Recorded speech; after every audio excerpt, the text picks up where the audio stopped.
Trevor? Well, nothing like being subtle. Yeah, I thought so.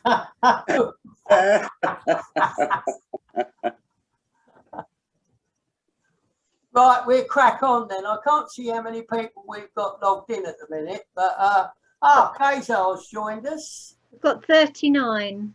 39. Oh. Hello, good evening, everyone. Good evening. Good evening. Hello. Oh, No, that wasn't. Moral of the story is don't move a computer once you've plugged it in. Right. Right. Okay, good evening, everybody. I think most of you know me. I'm John. I'm the chair of Purfleet-on-Thames Community Forum. I've only thrown that in for the benefit of a few new faces we've got this evening. So I'm looking at the agenda. Bear with me. So anyway, welcome, and I hope you enjoy this evening. We've got again a packed agenda. I've only got two apologies, and that's one from Demas Lee and one from Ali from Connecticut. So moving on from that, if Trevor will bung up meeting conduct, that would be really good. And we do have an apology from Victoria because she's not Oh, feeling no, well. she was here. Yeah.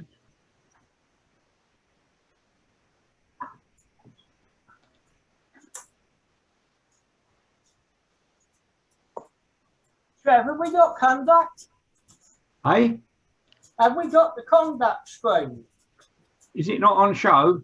no. No. In that case, how about that? No, you've shared your screen. Yeah, That's yes. it. Okay, everybody, we have got a code of conduct and I must sort of read it out very briefly. Basically, if you want to speak, put your hand up. Otherwise, don't speak over someone that's talking. Don't speak to your next door neighbour, even though they might be 10 miles up the road and you haven't seen them for a fortnight. If you want to ask a question, please do it in the chat bar where we will endeavour to ask your questions. At the end, if we've got any time, we might do a hands up. But again, try not to get into conversational discussions. We run the meeting exactly the same as we would do for a normal face-to-face gathering. The only difference is that if you don't behave yourselves, we will mute you, warn you, and then kick you out. So I know it sounds harsh, but if we do that, then the meeting will run smoothly. If we don't, it will be like the council office up the road, that I can't think of what they're called. It's been on YouTube a couple of times. So anyway, that's the basics of it. Please enjoy this evening. As I said, don't talk unless you put your hand up, and better still, just ask a question in the chat bar, and either Claire or Garrett or one of the team will answer any questions you might have. Moving on, get to know your buttons. For those of you that aren't familiar with Zoom, you've got far left, you've got the microphone. Click it, you mute your mic. Click it again, and you put it on live. The same goes for your camera. Then participants, those that are on the meeting, and the next one is if you want to ask a question, do it in the chat bar. There is another little icon somewhere where you've got different things: a waving hand, a thumbs up, a clap, for whatever you want to do.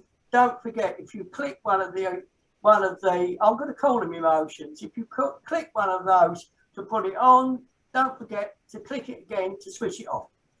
Please keep your mics muted if you're not speaking, and everything will run really, really smoothly.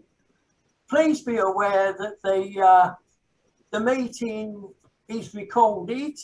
So if you don't want to be filmed, then please switch your video off, but it'd be nice to see your face.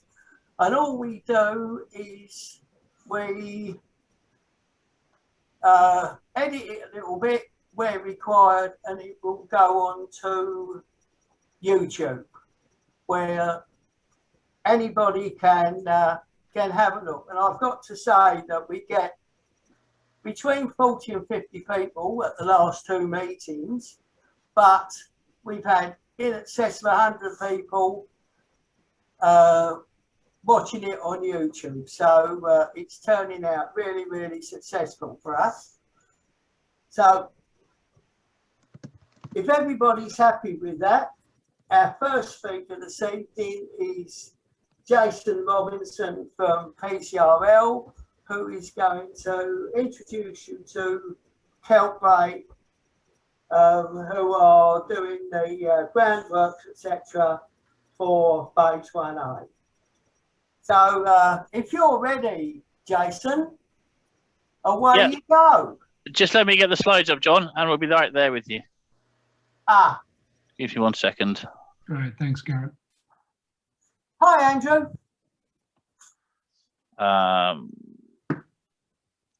Can you see that? Can you see that, John? Yep. Yeah. Brilliant. Perfect. Thank you. I'll let you press on, Jason.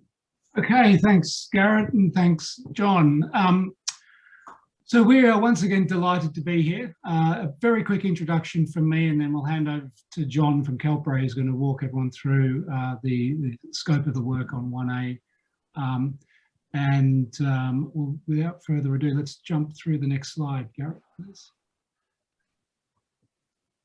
Oh, sorry, you're not seeing that. That's it.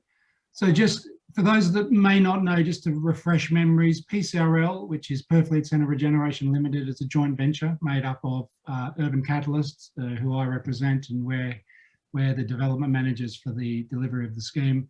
Our partners, Swan New Living, who are shareholders and also contractors for residential delivery across the phase 1 works, and Keltbray. They are part of the partnership, but they competitively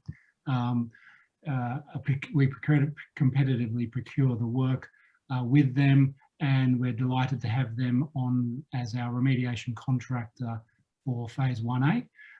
John's going to be talking through that in a minute. Next slide, please.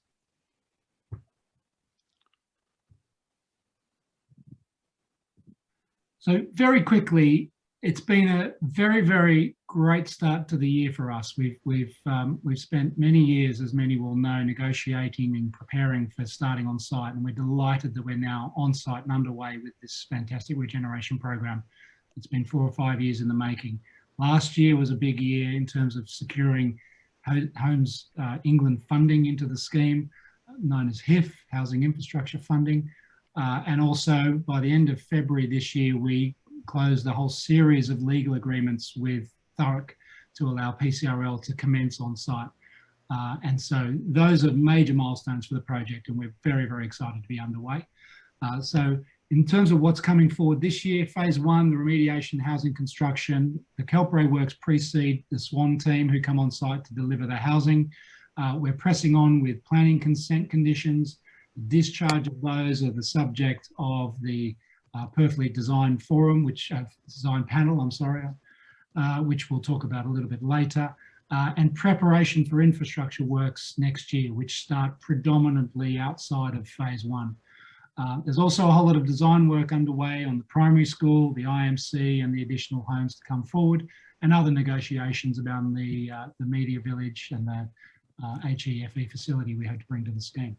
Next year, there will be an enormous amount of infrastructure works starting with the remediation works, followed by roads and highways for the balance of phase 1. And we'll talk a lot more about that through this meeting and other meetings through the forum and the design panel through the course of this year. Beyond that, in 2023, we've got our first completions for phase 1A, our Newtown Centre underway and completing, primary school completing, and studios. So we've got really at the thin end of a very large wedge of construction work and delivery work, and we're very, very excited to be underway on this fantastic scheme. Turning to 1A, thanks Garrett, next slide. Just quickly turning to 1A, the work where Keltbray are working. It's 61 homes. It includes new community facilities, not only for it, but also adjoining residents and the rest of the scheme. And in principle, it's a couple of years' work with sales beginning in 2022 and final completion of the final homes in March 23. There's a mix of housing tenures with over 50% of them being available to purchase with the shared ownership scheme.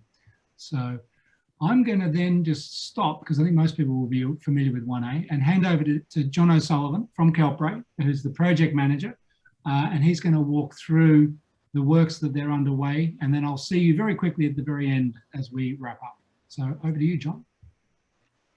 Thank you very much, Jason and John, for the introduction. And I'd also like to thank everyone else for taking the time this evening to come along and listen to me talk about the scope of works that we have in front of us.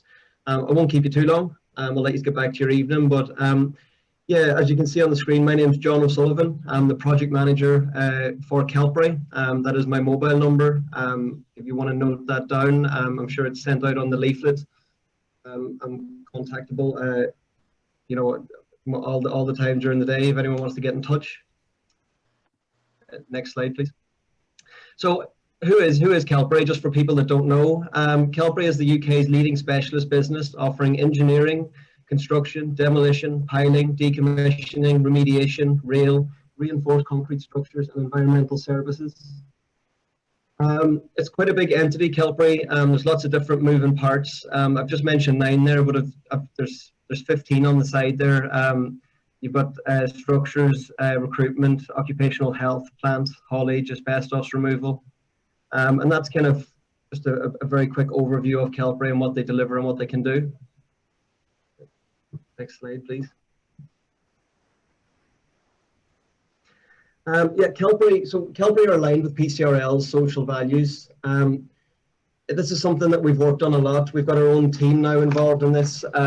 We've got Jamie, Lloyd and Darryl who work very closely with PCRL on this. And some of the things that, just to highlight, would be employment opportunities, creating jobs, apprenticeships and training, employment updates, reporting figures of employment, training and providing case studies of local employment, curriculum engagement, supporting STEM-based subjects, providing employer insight, giving students a practical way of applying their learning, community engagement, community activities, neighbourhood information forums, engaging and supporting community organisations and projects. Next slide, please.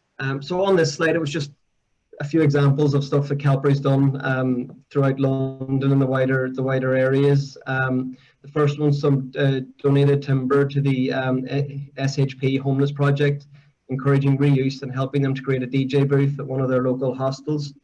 That's the single homeless project. They do a lot of good work to prevent homelessness within London and outside of it.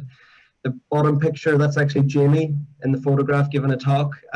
So we work closely with Construction Youth Trust, helping make STEM a great part of the curriculum while supporting students making decisions in their next steps. And on the right there, Keltbray is often only known for its training of its own employees, but in conjunction with TfL and the Mayor's Construction Academy, our training team have devised a foundation framework supporting over 600 unemployed individuals with job-specific training head into construction.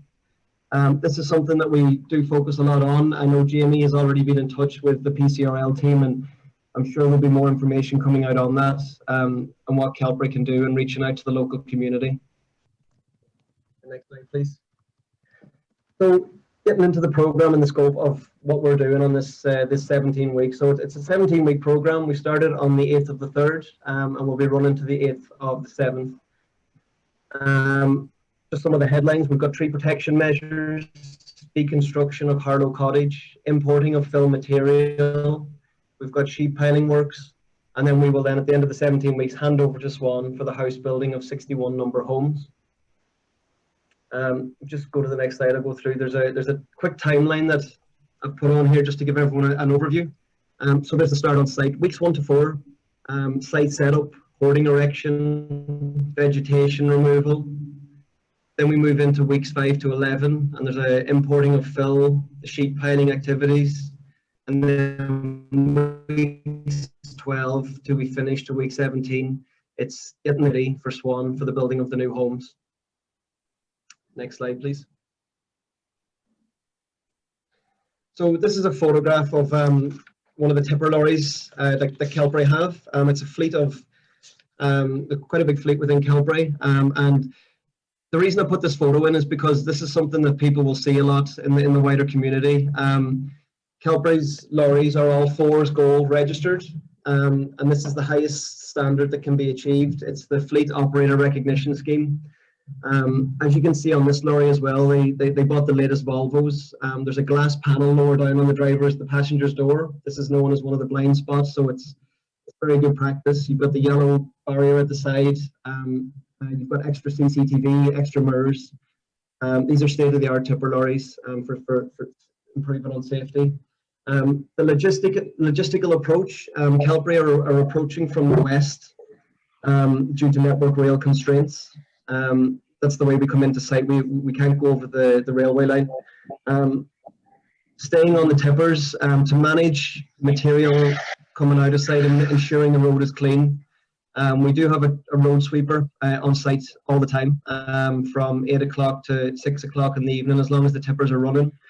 We have 3 traffic marshals managing the wagon movements at all times. We do have a jet wash station set up on site to jet wash the wheels, when we can. We need to be careful not to jet wash too much all the time, because it can create quite a mess on site, and it could end up less practical. So the road sweeper is our best form of managing the material. And yeah, that's just an overview of our tipper lorries. If you go to the next slide, please.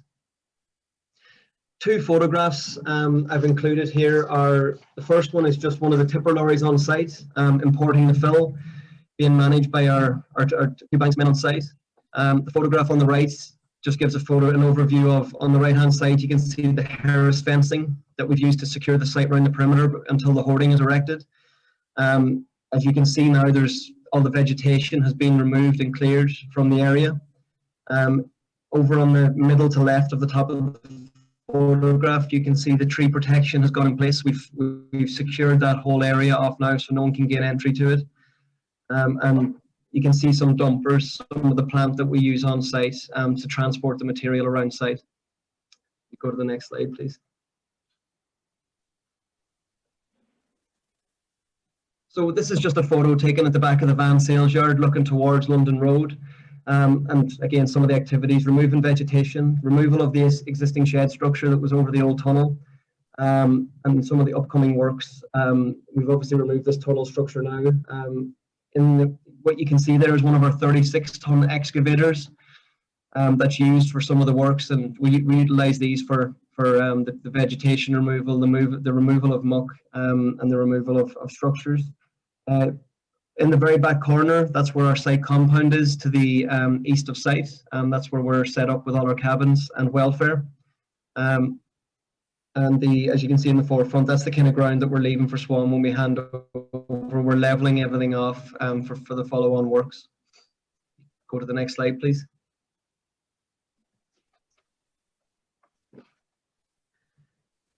A photograph of the hoarding along London Road being erected and then painted. The hoarding is going to be a grey colour, and when we leave, the hoarding will be completely painted that colour the whole way around the perimeter. There is aspirations to add advertising to this to the hoarding at a later date. That will be in the form of dye bond, and this will be fixed on at a later date. I think that's yet to be decided. What the graphics will be, and that's that's it on hoarding. If you just go to the next slide, please. So, end of my presentation. I was just wondering, is there any questions?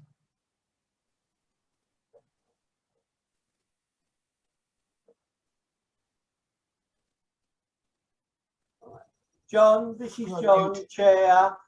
I've got two issues. One is, can all your drivers be reminded that because they're coming in from the west, there is a 20-mile-an-hour speed limit from the mini roundabout at the junction of London Road and Church Road, and that is enforced right the way down to Linnet Way, but they don't go that far. So the 20-mile-an-hour runs from the mini roundabout down to the entrance to the site. And I have a question from a member who said, you part painted the hoarding down Church Road, but it hasn't been completed. Is it planned to be completed, and when's that likely to happen? Thank you, John. So on your first point, 100%, I'll take that away and I'll speak to our haulage manager. Before we started the job, we did do a full site tour with our haulage manager, Terry Good. He does do a very comprehensive site tour and he takes it back and he briefs all his drivers. I will definitely make sure that's reinforced after this meeting. On your second point, no problem. On your second point, yes, the hoarding. So the hoarding contractor will paint the hoarding. It will be completely painted in grey, so they will return to that area. It's very likely that before Easter, by close of play on Thursday this week, I would like to think that all the hoarding on the external should be more or less painted. That's on London Road and Caspian Way. The hoarding along Hollow Cottages will be after Easter. Yes, thanks for that, John. No problem. Yeah. Anyone else got any questions, issues?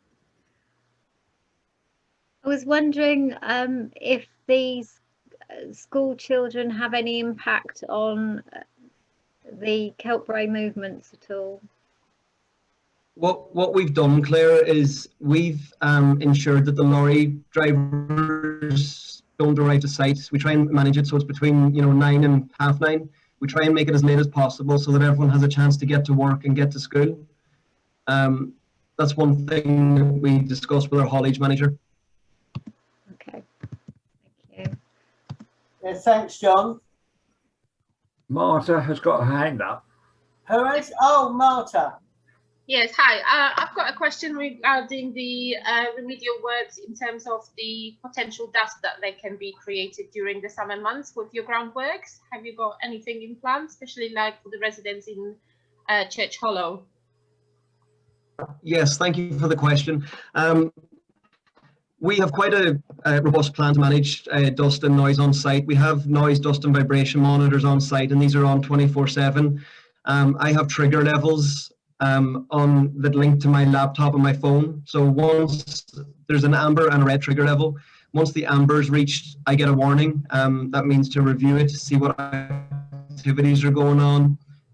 That's a chance, an opportunity to change things. If the next trigger level goes off, we stop works, we review that activity, and we make sure we can put in different control measures. Some of the control measures on site are good dust suppression, to be honest.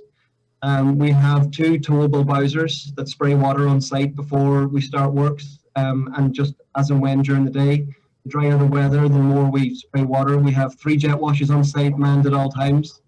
And it's just managed on site as and when, depending on the weather. But you're 100% correct. In the summer weathers, dust is something that we need to be on top of and manage at all times. Thank you very much. No problem.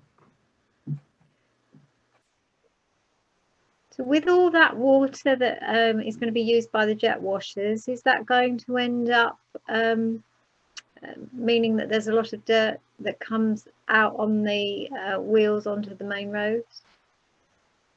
So another good question. It's a very fine balance, Claire. That's why we don't jet wash the lorries in the really dry weather, because you end up creating quite a lot of water on site, and you create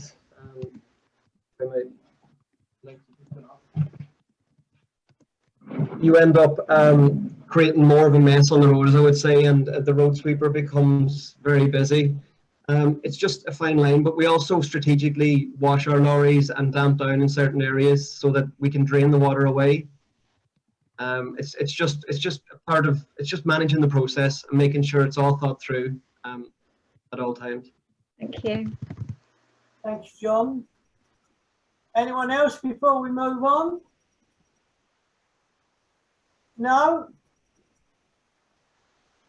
Thank you very much, John. Thank you very much.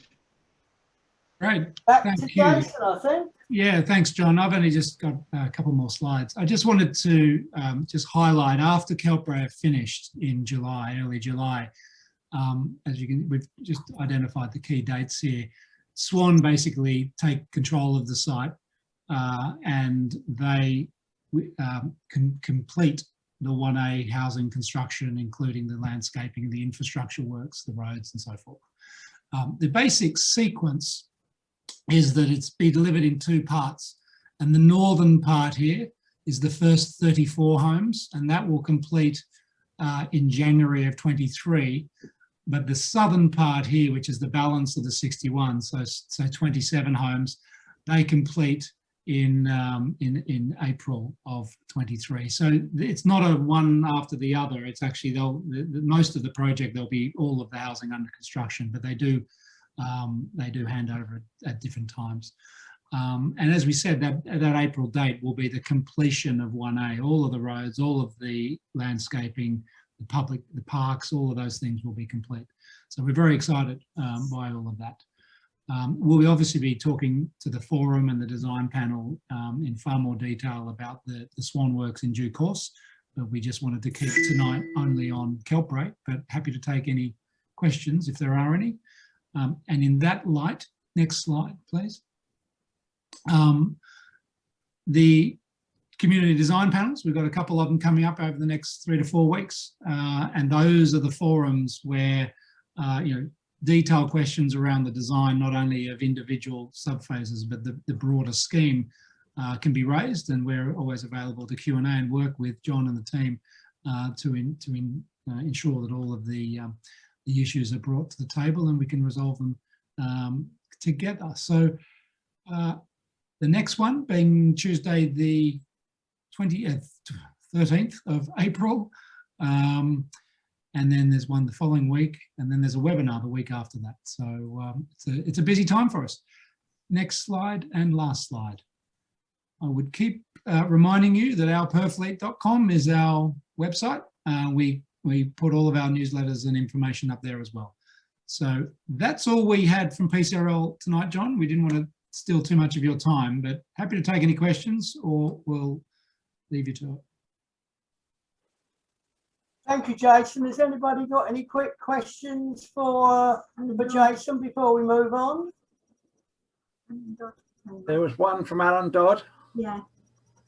Yeah, I saw it. John. Yeah. Sales office will be open from late May. Will there be any marketing on the Swan site before that? Oh, sorry, I didn't even pick up the date we had in the sales. Apologies. Yeah, so we will be opening the marketing on site, and I think more broadly there'll be more information provided on the various websites, whether they be Swan or indeed PCRL as well. So we'll be ramping all of that marketing and that public relations piece up as we get into the detail of the construction program. We have another question from Scott Williamson. The 61 new homes, how many parking spaces are planned for these? Each house has its own parking, and then there's also visitor parking provided out on street. So do you have actual numbers? Yeah, so the answer is 76, Claire. Thank you.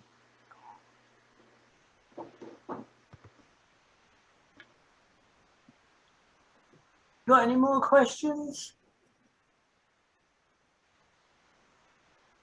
No? Nice and easy. Oh, right. Okay. Well, we can move on then. Thank you very much, Jason. Hey, Thank you, John. And PCRL. Oh, we mustn't leave out Garrett. Thank you, John. To get all the slides working. Well done, Jean.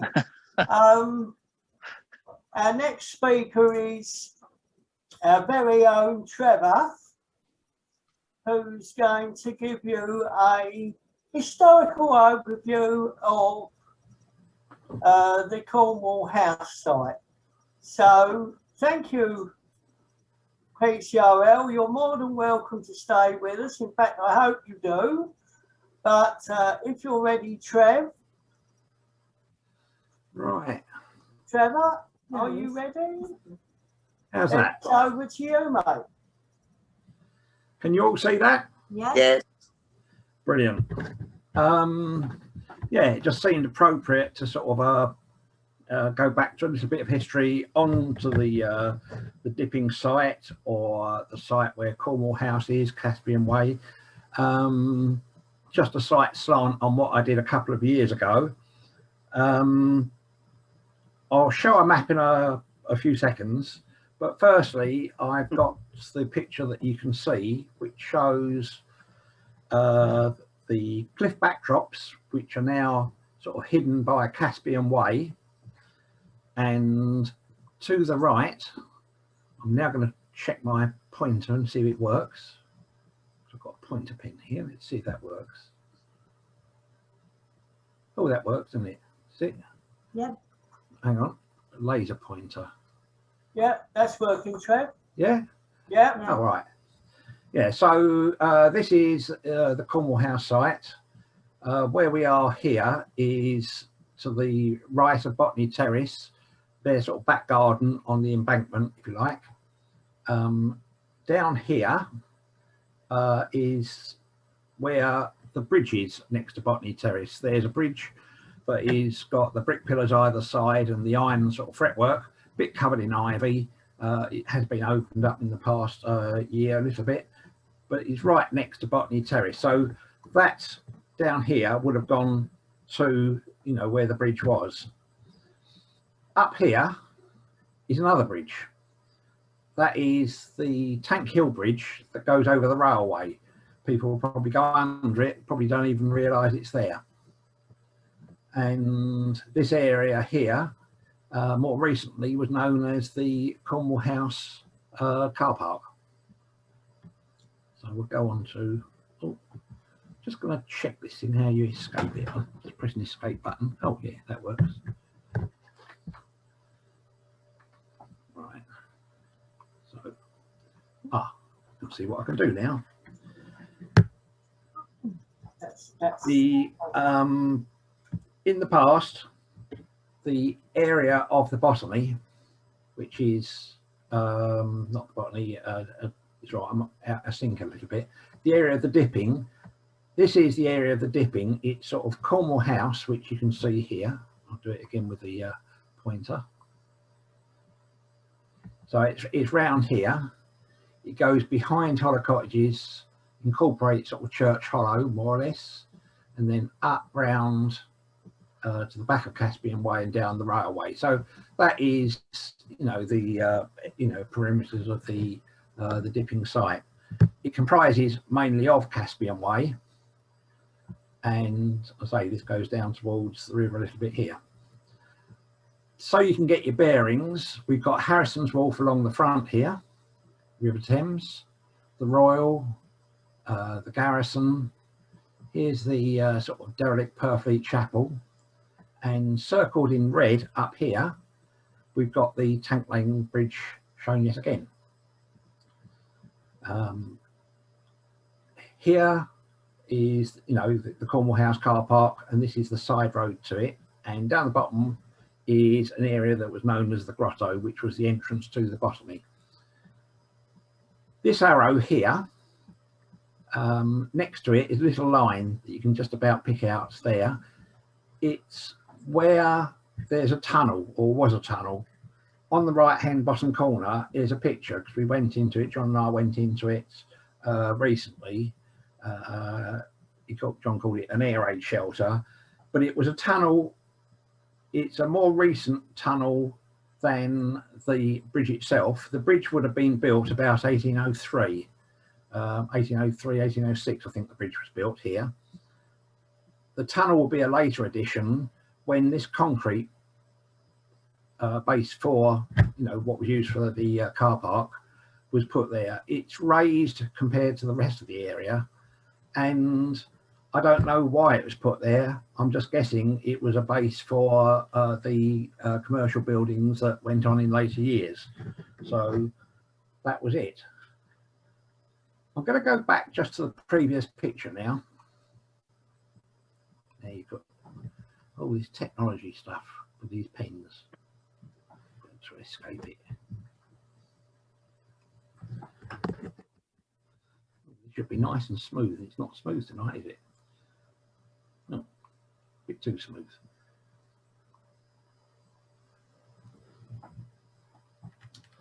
Right, so going back to this area, it's shown here in Edwardian times, and up to about this period, it's reputed that the area was a film location for war and westerns. It was for the outside shots, the internal shots and inside bars and, you know, and westerns and things like that. That would have all been done in a film studio, but it was for the outside location. It was here and also the botany. So the sort of two areas is quite a big expanse. Where, you know, these things were reputedly done. The cowboys and Indians, you know, in the case of the westerns, in those days, things like the makeup was done from a little hut or shack or shed, not like it is in modern day films. It's done in such a way that where the actors used to go up, get their paint applied, and the shed, I should think, had it was just in the you know, somewhere where it was located, I don't know, but the local kids, they would have got access to the paints, or they did, because young kids do things like that. The paints that were used in those days were grease paints and ochre, and if you use ochre without the grease paint, it stayed on the kids for about 4 or 5 weeks, and I bet the parents weren't over popular with that, not pleased with that. The story of the story of the films is on British History Online. The story came from a gentleman called Henry Suckling. He used to live in Hollow Cottages between 1920 and 1953, and that is where our treasurer lives today, Hillary. I've not been able to find any films from that period. If you search for films, there's most of the westerns are American, and there's information about those, but old English films, it might be that a lot of the records or a lot of the films weren't actually kept, because it's like a lot of the you know, television programs, they just weren't kept. But I've yet to find any actual films that use this location, but I've not given up because I haven't been in contact with any of the film studios that would have been around in the day. So that's a project for the future. The Cornwall site and the dipping here, it had many uses, mainly sport, you know, from about when it closed as a quarry, which is about 1850. It was used for sport. There was cricket. We had an active cricket club. We had an active football club. It was used for a period for target practice and shooting. And the grounds itself were used by the Cornwall. The Cornwall was a boat that was on the river. When I say one boat, it was actually 2 boats that was moored on the river. They were former Napoleonic gunships, and the first one arrived in 1859, I believe, and it was put there as a reformatory ship for kids, wayward kids, and it held up to about 200 children. In its lifetime, over the nearly 70 years when it was there, the vessel changed, but it performed the same duty. It the name of the second vessel was called Cornwall, but it carried on the duties of keeping kids in place. Every year from 1874, we had an annual sports day here, and it was the Cornwall that organised the sports day, something that was very popular, and the band and the children from the Cornwall, they used to play instruments, and they used to have a band that played, and it finished in about 1915, 1918, something like that, I believe. And the band itself, I think it was a change of master on the ship, which sort of lent to the kids, you know, stopping having the band. I think the former captain, or whatever he was called, commandant, you know, of the Cornwall, he was responsible for the band, and when he retired, you know, that's when the band folded. So I'm just going to go back to that one.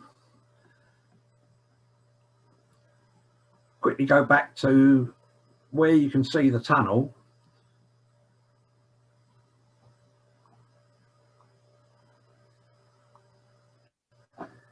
If you go the other side of London Road to where that tunnel is and peer under the fence, that is what you'll actually see. It's the emerging tunnel, basically, or the bridge as it was, and it goes down towards the gates, you know, a couple of floodgates that you can just about make out in the distance by the river, and beyond that was a causeway, and the causeway just went out into the river for boats to sort of moor up to, and this tunnel, or in the earlier days it was just a bridge, you know, over, you know, under London Road, or London Road went over the tunnel. It was for the rail track that Whitbread put in to carry chalk from the quarry down to the river. I'll come back to that a little bit later. I'm just going to sort of go back a little bit to the Tank Lane Bridge. When you go round Tank Lane, you can see from the top the views. These are the views that you get from the top looking towards the river down the railway, and these were taken at different times, probably end of the 1800s, or more than likely early part of the 1900s, and you can see changes. In the bottom one you can see a change where quite a lot of the chalk cliff was taken down. On the top right hand picture, if you look, where's my laser again?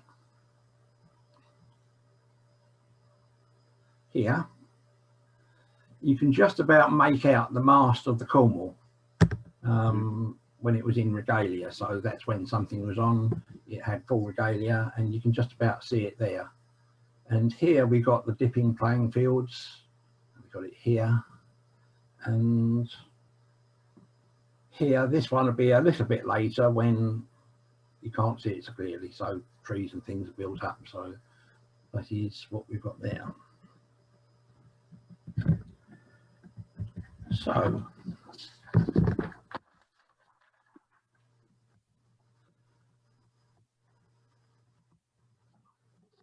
pressing this escape button.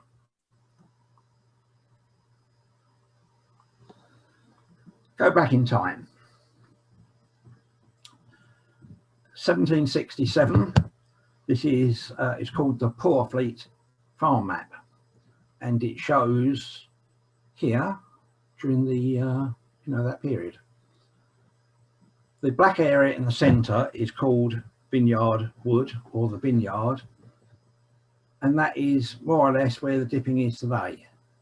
And if you look at the edges of that, you can see it's very much a raised area compared to what it is today. So all around here it's the chalk cliffs, so that's before the excavation of the chalk. All the rest around here was very agricultural. You can see it's all fields and everything, and if you go back to earlier maps, it was just very much an agricultural area. To the right here we've got the cherry orchard, so we had cherries, we had grapes, something you could do with now, I guess. The high level chalk cliffs extended down towards the river. So London Road wouldn't have been there early on. And the original road into Purfleet was Tank Lane, which is here. It goes round the top. And on the earlier map, you could see the chalk, behind Caspian Way. So that is the early road into Purfleet as it was then. I've circled this area here. So that's probably about the position of the Tank Hill Bridge. So you can, Tank Lane Bridge. So you can get some idea of where it was. And the railway would probably sort of come down here somewhere. This area here, which is marked 31, and the areas to the side here, had quite a number of buildings. They're not shown there, but it had quite a number of buildings, and these were owned by the Bricklayers Company. And the Bricklayers Company at that time had the lease on the quarries before Samuel Whitbread bought the leases. Down the bottom here, you can see a causeway, and so that was the causeway which I showed you again earlier in the earlier photograph. Here it's called Lower Wharf, and it's not really there now, but it's been replaced, but it was then. On this map, it's referred to as the hills with buildings. But on other maps and at the time, this whole area, which is the dipping area, the botany up to the bypass, was referred to as Purfleet Hills. 1767 was just after when the Royal Gunpowder magazines were bought to Purfleet from Woolwich, and it's just marked like a lot of maps because it was government buildings. You don't show the buildings. It doesn't show the actual buildings on the site. The map is just clear.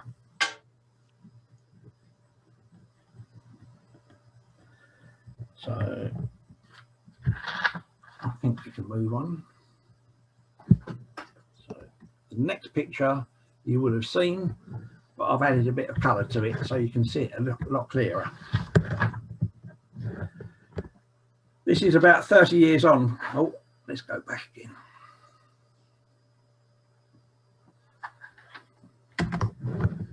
This is about 30 years on from the 1767 map.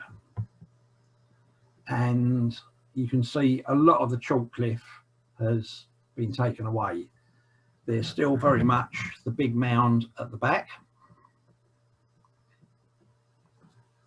sort of here.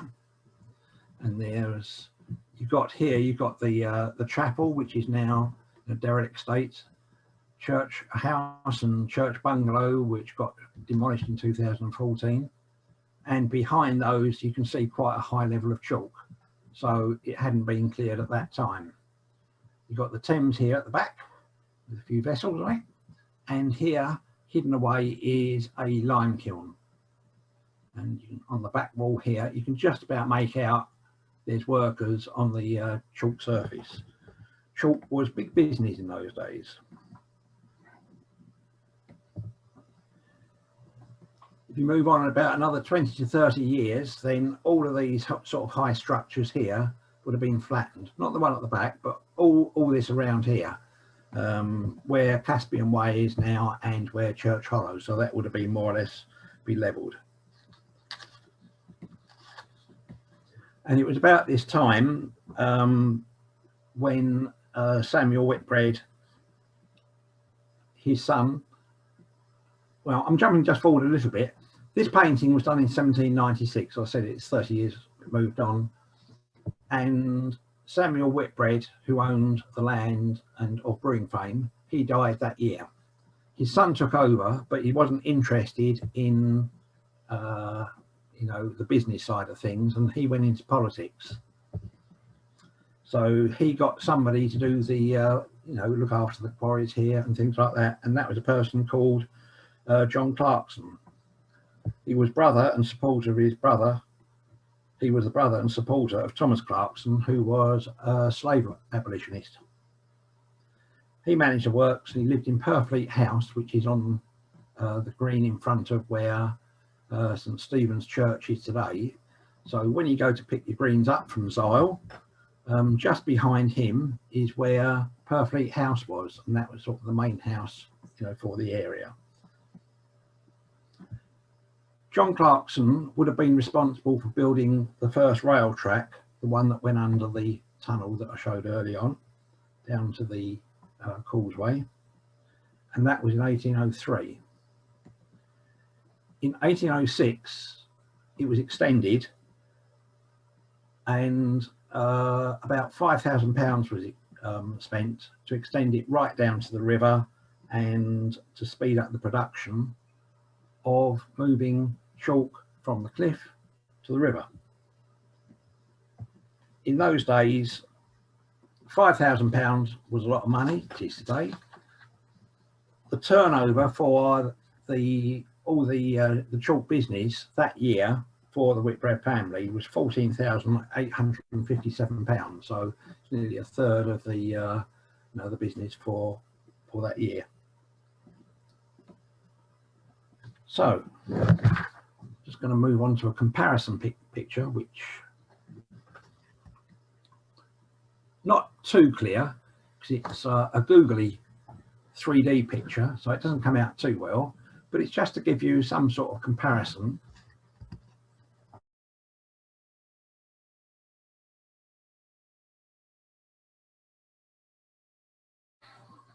So this one's a bit smaller than I hoped. So this is a map of 1869. In the right hand side it shows the lime kiln. In total there are about 6 or 7 lime kilns in the area at some point, but there's only one shown on maps that I found, but according to the Whitbread family there's about 6 or 7. On this map you can see where the causeway was that I was talking about, but now you can see a second track, which is the pier that we know as the Yarra Jetty or Harrison's Wharf. That would have been built about 1911, something like that, 1910, 1911. By then the old quarry would have been more or less worked out and chalk was being taken from the side, botany, the side of the botany. The causeway here, it was still there, the bridge, and I say this, if you look, follow it back into the car park, you can see buildings over and above where the tunnel was, so have yet to decipher exactly what they are. I know what some of the buildings are supposed to be, but why they're over the tunnel, I don't know. The tramway that is shown down to the Yarra Wharf, it just made a faster delivery with the trucks that took all the chalk down to the quarry. Right. This area from the old causeway, can you see my mouse moving around? Yes. Yeah, so that area there is the grotto. It's the bit next to the station. And here we got a little walkway. You can see the bridge that went over the railway, which was the entrance to the grotto, to the Botany Gardens.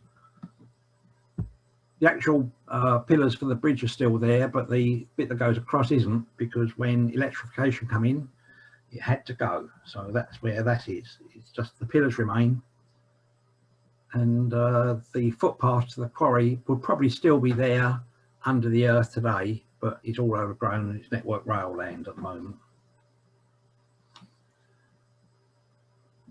The area to the right here, and more, going towards behind Beacon Hill, is where Calores is. That was an old quarry. And if you go, you can see my mouse here. You've got the rail track on the east side of the railway with a tramway, and then you've got a siding, and there's a mound here. So if I go to the next picture, that is the siding, that is the track, and that is the mound. And the mound is a rock. It was called the rock, and it was something when people used to come by train, it was the first thing they saw, and it was sort of like a focal point when people come to the area, I suppose. And that was there for many years.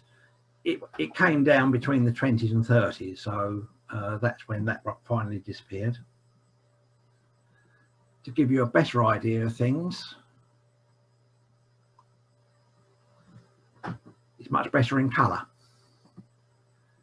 And the wagons at the bottom are what took the chalk down to the river, and inset is the original Purfleet wagon that was built for the original rail track. It was about 6 foot long, and well, they were the first in Essex and certainly one of the first in the country.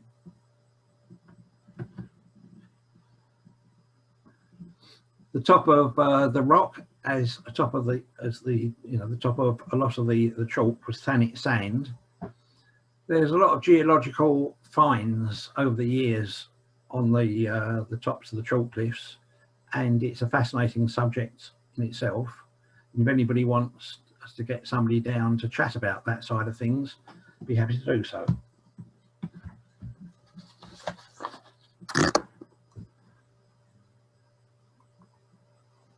That shows the rock in another guise, just an end-on picture.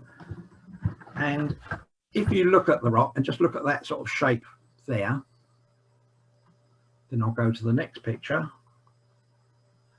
which is a picture from a book in 1807, and it's just an old classic photo of the area at the time, showing the horses and the wagons being drawn there.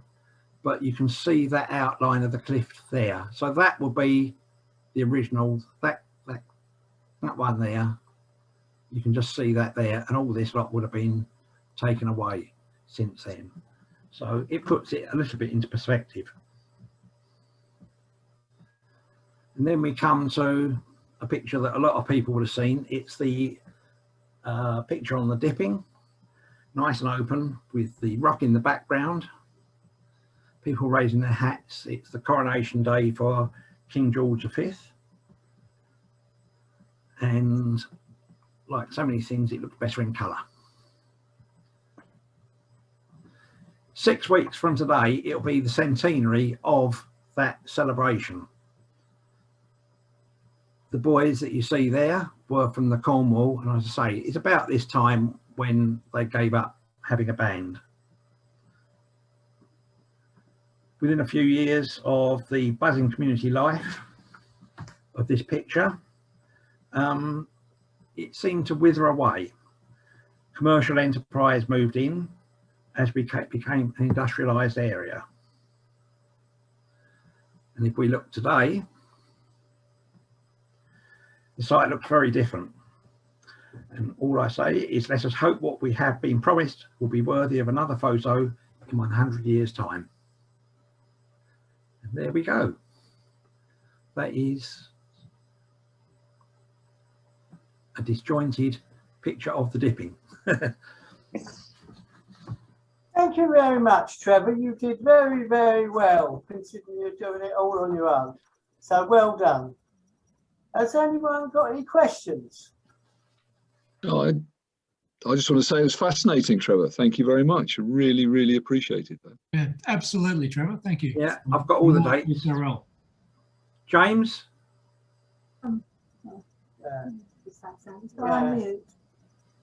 Yeah. In last week's Gazette, there was a picture of the Purfleet Lighthouse, which I've never heard about, which was on Beacon Hill, apparently for testing different types of lights. Yeah, in the memory lane section. Yeah. In actual fact, James, it was an experimental lighthouse put up by Trinity House. That's why it was Right. only half a lighthouse, the top half. And unfortunately, I live on beach, and I can assure you that wherever it was, it isn't there now. Mainly because the hill is considerably lower than it was. But yeah, it wasn't actually put there as a functioning lighthouse. It was put there specifically as for experimental purposes. I think to try out different lights, etc. It was put up in 1828. That's what I said in the article in the paper. Yeah. Yeah, it was put up in 1828. Trinity House. It was leased on a piece of land that was given by the Whitbread estate, so they could experiment different types of light.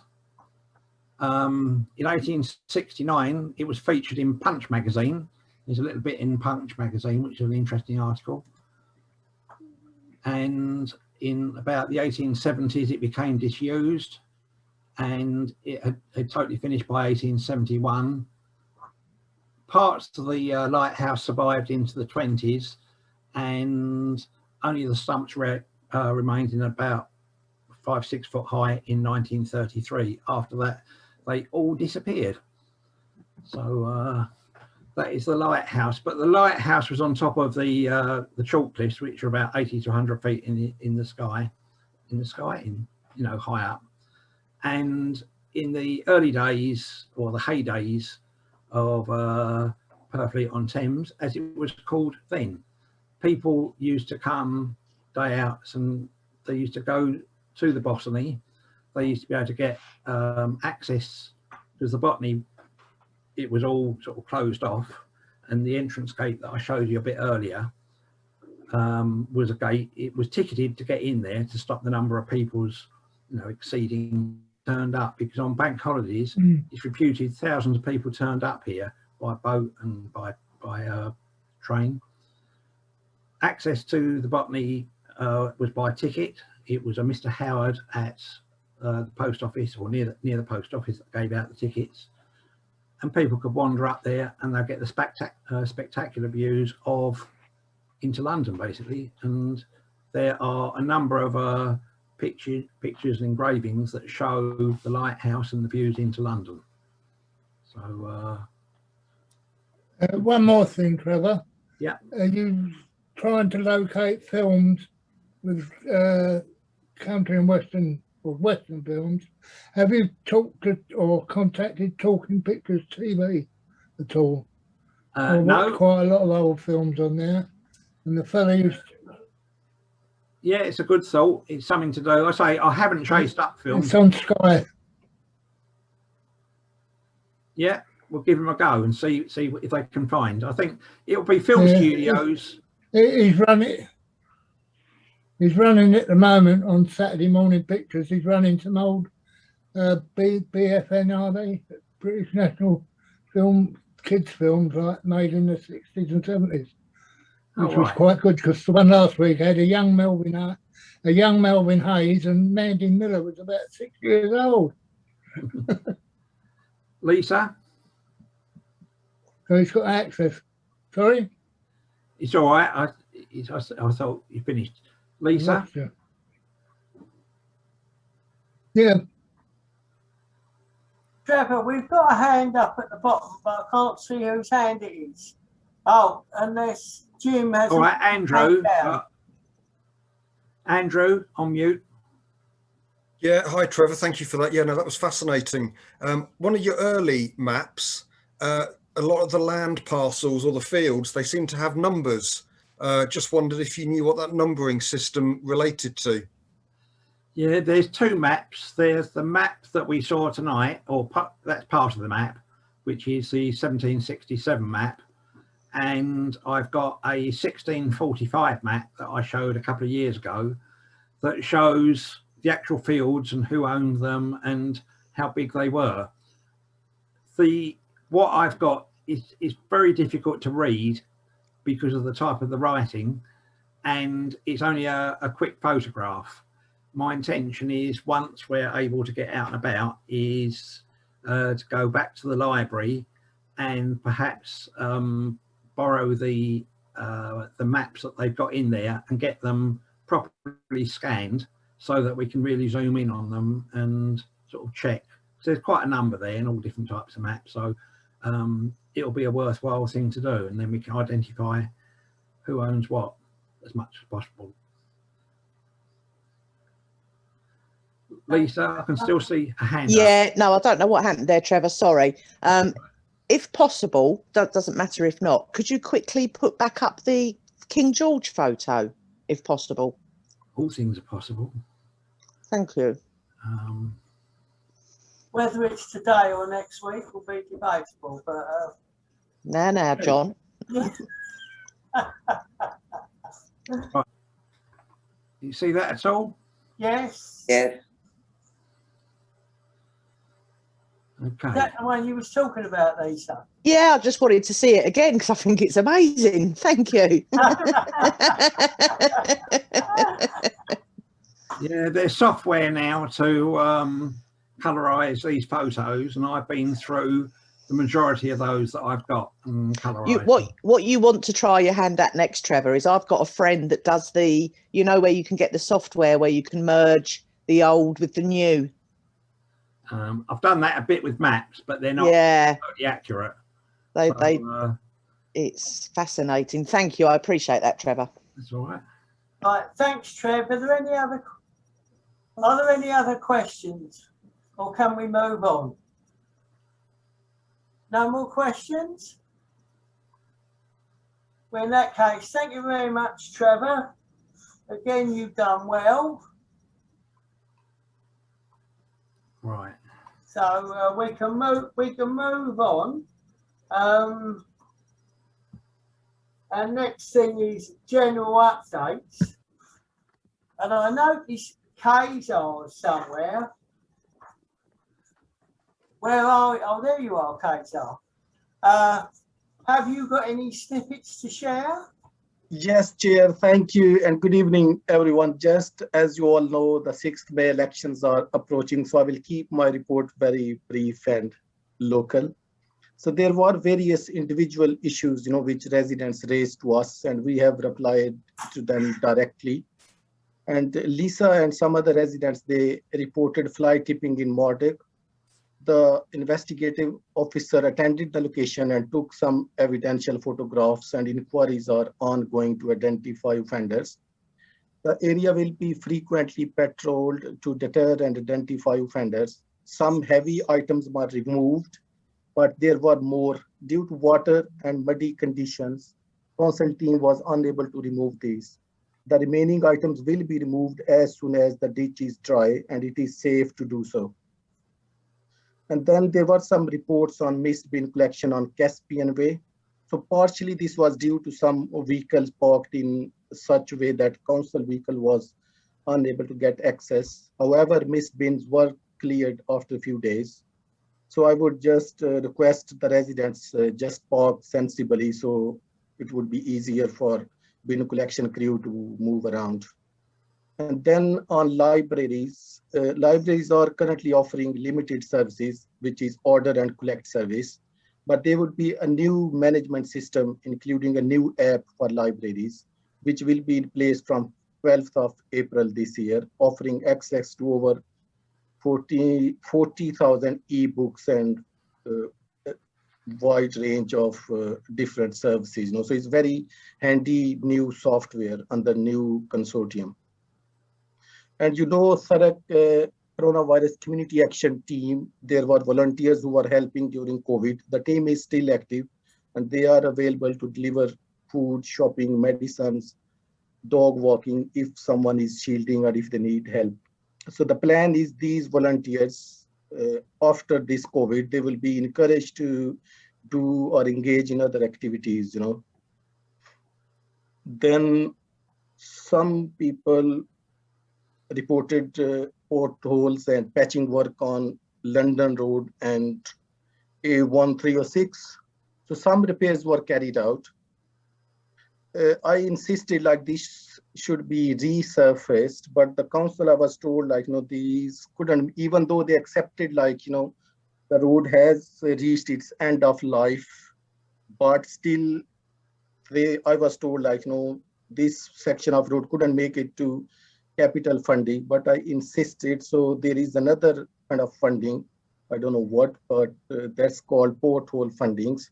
So they will try to put this section of road under this funding, and hopefully the work will be carried out in this summer. I also requested them to resurface some other roads in the ward, but there are some funding issues. But my concern is like, the current administration, they have spent over 41 million on A13 widening projects, which is still uncompleted. So maybe more funding will be spent on this. So my concern is if this project would have been sensibly handled, so this 41 million could have been spent on local infrastructure, including the resurfacing of local roads in our ward. So these are some, very brief, obviously, the elections are coming, so I wouldn't be saying too much on this, but if there are any other local issues you want us to raise with council, so please feel free to contact me, Victoria or Oliver. Thank you so much, everyone. Thank you for that, Kaiser.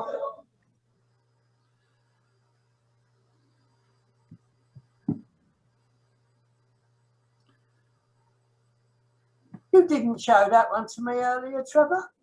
On your list. It's all right. It seems to be working. Technology for you. So technology, or is it the operator? This is the question. Have we got Neil in the audience? Yes, Neil is here. To be fair, we didn't ask Neil beforehand, so if he's got any updates, it'll be good, and if not, fair enough. Yeah, now I can be very brief. Obviously, at the last meeting, I think I told you you had a new beat officer, PC Adam Priest, who joined the community policing team. I'm pleased to report that you now are back up to 2 beat officers for your ward and your neighbouring ward in Aveley and Uplands. And PC Matt Brown, who was already on the community policing team, has moved over from the Ockenden area to work with Adam. Also, you have a new police community support officer, Jackie Twiddle, who's joined us and has been designated for the 2 wards. So you're pretty much back up to where you should be with community policing team-wise. I mean, obviously the local policing team still covered your areas as they've always done. The town centre team still doing their good work predominantly on the garrison estate, and we're seeing figures there that show that the reduction in ASB and crime has maintained and been kept down, which is really good. Pleased to report that nuisance vehicles, i.e. normally the off-road bikes, we're not getting any calls for Purfleet. There was only one in March, which I was a bit surprised because it said Arena Essex, but obviously it's under the Purfleet address. So that operation is still ongoing across the district, having had a bit of a refresh and a rename and looking at new ways to try and tackle it.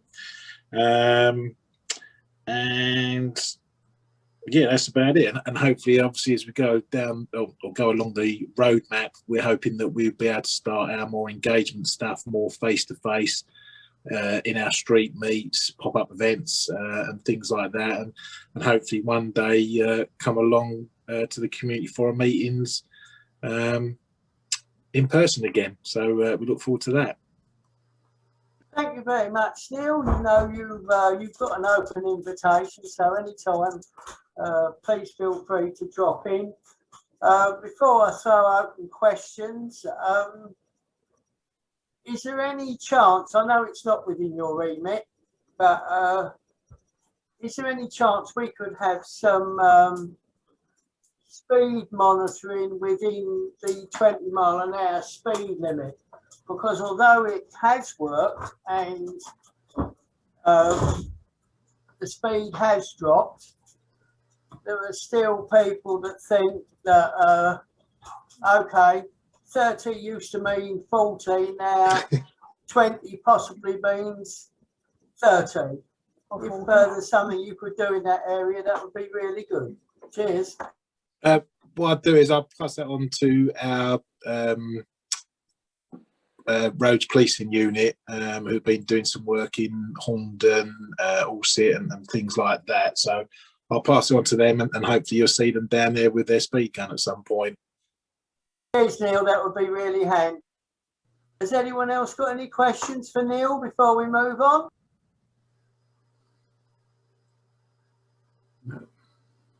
In that case, thank you very much, Neil. Sorry, John, I was a bit slow there.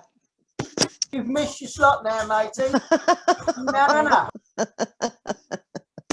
It's just a quick one, Neil, and it's not to put you on the spot, but it's just something that's sort of ongoing on the Mardyke estate, really, with two particular properties that love to inflict their choice of music on everyone else when they're sitting out trying to enjoy their gardens.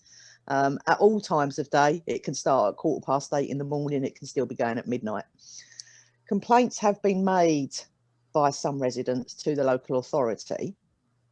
They come back and say it's antisocial behaviour, you need to speak to the police, even though on their website, I know I can see your face, even though on their website it says they deal with antisocial behaviour. What is the best way to get them to act? Because I know it's not your guys' job. Yeah, that is quite frustrating when they say that, when, like you say, it clearly states on their website. And I do know that they do put noise monitoring equipment out there. They do out of hours patrols as well to monitor noise and stuff like that. So it's not as if they don't do anything. It just, I don't know, it just seems a bit strange. Whoever's picked it up at the council end has then decided, no, we don't do that, that's the police. Did you report it via their website or? I have, but other residents have tried phoning and everything else. I mean, maybe it's something we'll take through Kaiser, actually. Yeah, I mean, I'd like to think, obviously, with our working previously, or there's a monthly meeting that's called the Locality Action Group, where we discuss many things. And sometimes when it's a noise issue, we've always never had a problem with the council doing the work that's needed. So it just seems a bit strange on this occasion that they've let themselves down, unfortunately. Okay. I'll speak to Kaiser then and see if he can move it forward. Thank you, Neil. Thank you, Neil. Thank you very much for joining in. If no one else has got any questions for Neil, perhaps I can move forward because I'm conscious of the time. I was hoping that Steve Lyons from Highways would be with us, but he isn't, and I haven't been able to get hold of him as it goes.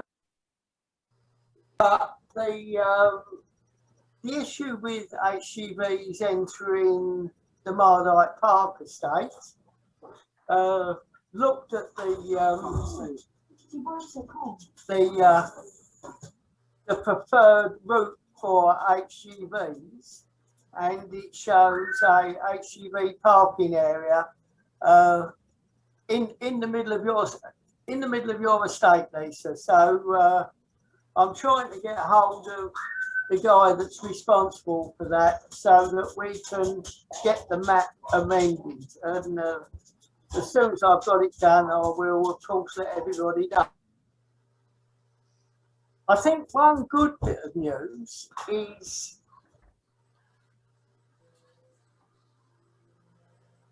Purfleet Truck Wash, which is situated in if you were to, it's, no, can you get the bloody dog out? Sorry about that. Dog's trying to kill its cold. Yeah, Purfleet Truck Wash, which is nearly the top left-hand corner of Botany Quarry or Beacon Hill Industrial Estate, whatever you want to call it. have applied for planning permission in a site on Fiddler's Reach, which is a site that's been sort of vacant for a long time and has had miscellaneous planning applications because it was a massive site originally. But the site they're looking at now is just the other side of the soap powder factory. What's it called? What, Procter and Gamble? Procter and Gamble. And what they want to do is move out of, well, vacate their site on the Beacon Hill Industrial Estate and move down there and open it up as a truck park, overnight truck parking facility with wash houses and toilets, etc., to support truck drivers, plus obviously truck washing and that sort of stuff. So it was presented to council last week, and I don't know if Kazar knows whether it was passed or not. I sincerely hope it was. Do you know anything on that, Kazar? Alan Dodd has said it's been approved. Sorry, Chair, my computer was just hanged up. Sorry, I missed something. Yeah, that's good news. So I should think within the next couple of years they will be, or perhaps not as long as that, they will be moving on from the site over the back to there, which will be really good.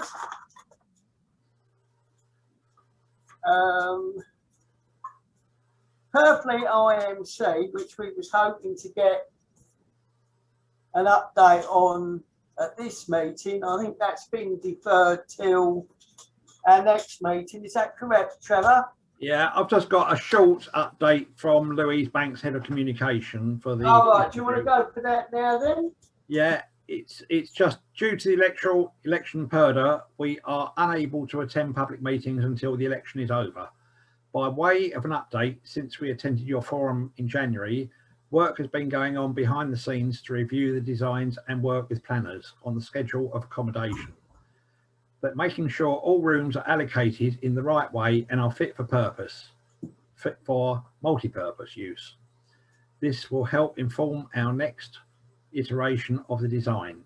We don't expect this work to be finished until late spring, and will provide an update when we have new plans to share, which they expect to have for the next meeting in May, but we'll see. Thank you, Trevor. Well, I see I went a little bit off piece there because I'd already brought Kazar in. Item 4 is matters arising. And again, this is down to you, Trevor, with an update on Connecticut's Beach of Dreams. Yeah, Connecticut, they did their T100 walk last September. Very low key because of the current situation. They have got 3 events planned for this year. June the 13th, there's a walk. It's part of a big scheme called Beach of Dreams. So what you need to do is plug in to Google Connecticut Beach of Dreams or T100 Beach of Dreams, and you can find all the information out about it. But on the 13th of June, there's planned to be a walking event from the Beacon up to High House. I won't go into it more than that because it's sort of changing as we speak, and it's best to get the information from the horse's mouth, or perhaps I shouldn't say that, but from Connecticut direct, should I say. In July, there's going to be a slightly bigger meeting because we'll be possibly open then, and that will be starting at High House, ending at the Beacon, where the idea is to have food and all sorts of exciting things going on down the Beacon. So an event at last at the Beacon.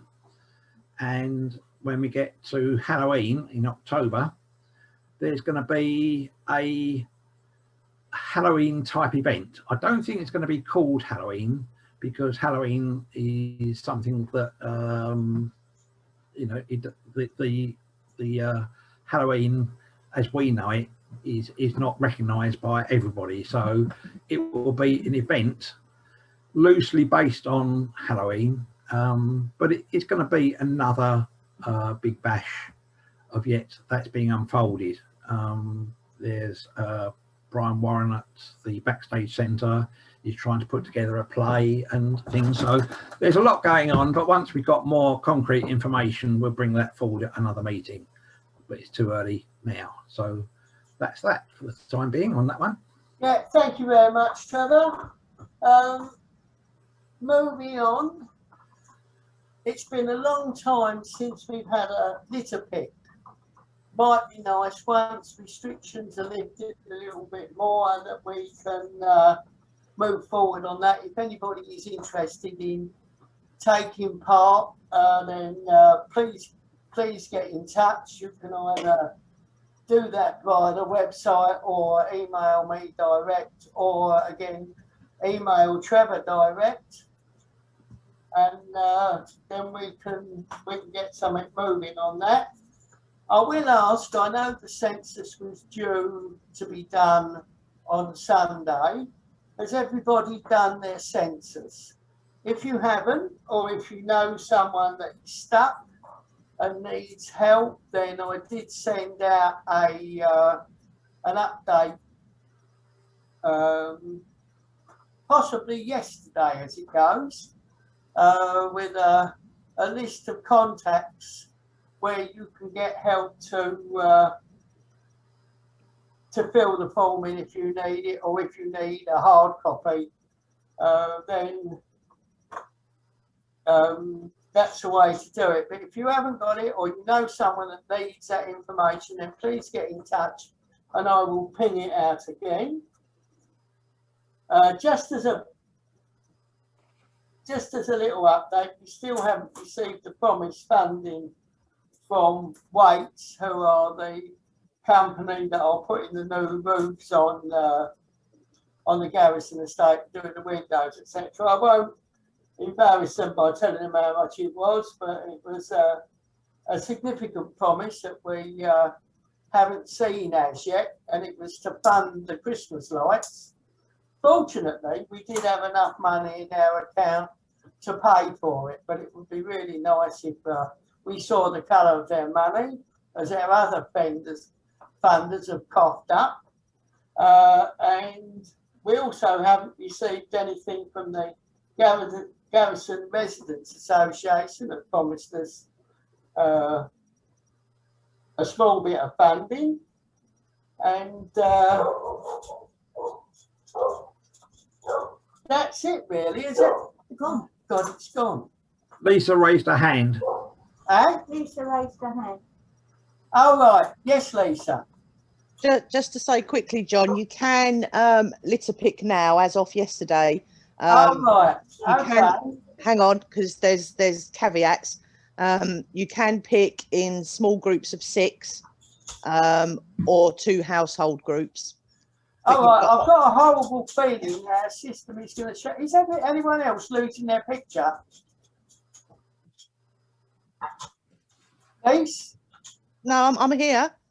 Oh, right, because my picture's flashing on and off. So you can litter pick now in groups of 6 or 2 households. You've got to obviously maintain the social distancing. And then from the 28th of May to the 13th of June, that will be this year's Great British Spring Clean period as well. Okay, Lisa, thank you for that. Yeah, so if anyone's interested in that, please get in touch. I don't know why it's doing that. Right, yeah, please get in touch. One final question from me. This is our 3rd virtual meeting that has worked really, really well. Don't know when we can actually go back to having full meetings, but would you guys prefer to have the virtual meetings, or would you prefer to have what did I just say? Yeah, the question is, would you prefer virtual meetings like this one, or would you prefer to go back to actual meetings where we would meet again every other month, 1 month in St Stephen's, and then the next meeting in the Backstage Centre? If they could put that in the chat option, that would be helpful, John. Yeah. What, you want me to put that in the chat box?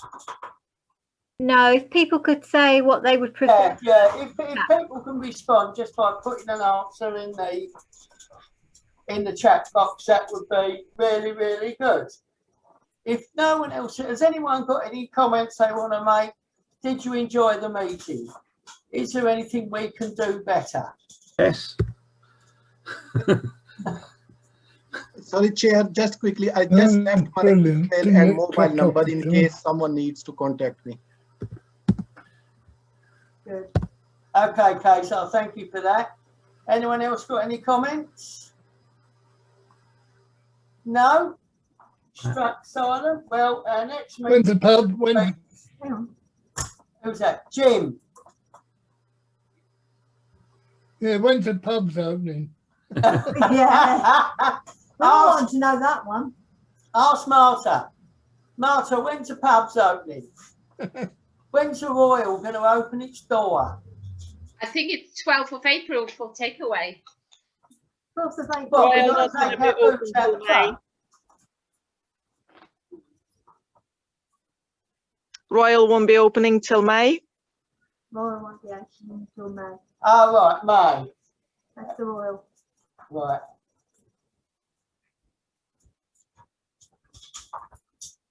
Thank you for that, Martha. Anyone else got anything they want to chip in?